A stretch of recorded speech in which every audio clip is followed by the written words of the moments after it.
Gynae न होने की वजह से। तो ये हमारे लिए, इस इलाके के लिए, यहाँ के बाशऊर आवाम के लिए न सिर्फ लम्हा फिक्रिया है बल्कि इंतहाई शर्म का मुकाम है कि आपकी माएँ बहनें इंतहाई तकलीफ में ज़िंदगी के दौरान इंतकाल कर रही हैं। तो ये हमारे लिए एहतिजाज नहीं करेंगे तो इसी तरीके से हमारी माएँ बहनें इसी तरीके से मरती रहेंगी और हम यूं ही तमाशा देखते रहेंगे।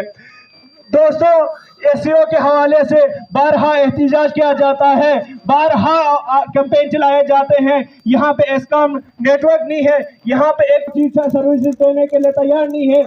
यहाँ पे 95% एससीओ सार्फिन होने के बावजूद भी यहाँ पे हमें प्रॉपर तरीके से न सिर्फ फोन की सर्विस नहीं दी जा रही बल्कि हमें फोन कॉल के लिए सिग्नल तक मौजूद नहीं है।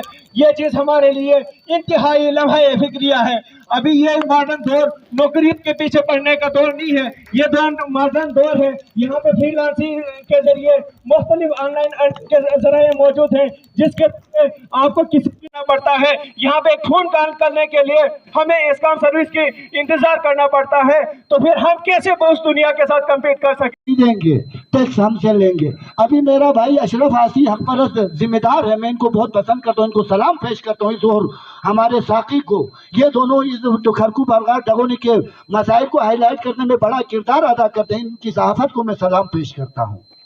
आज आप देखें, आप हर कोई आवाज़ उठाए, सोशल मीडिया पे अपनी तस्वीर लगाना ज़रूरी नहीं है, फिलहाल गायनी का इशू हल होना ज़रूरी है, फिलहाल डॉक्टर का आना ज़रूरी है, फिलहाल एस्कॉम का सिग्नल ज़रूरी है, फिलहाल आर्डर 2022 एक्ट के खात्मा ज़रूरी है। तो अपने हक हुकूक की जंग लड़ें। जब भी आवाज़ उठती है हम पे गद्दारी का इल्ज़ाम लगाया जाता है। गिलगित बल्तिस्तान के कौम से वफादार कौम ना आज तक पैदा हुआ है ना होगा।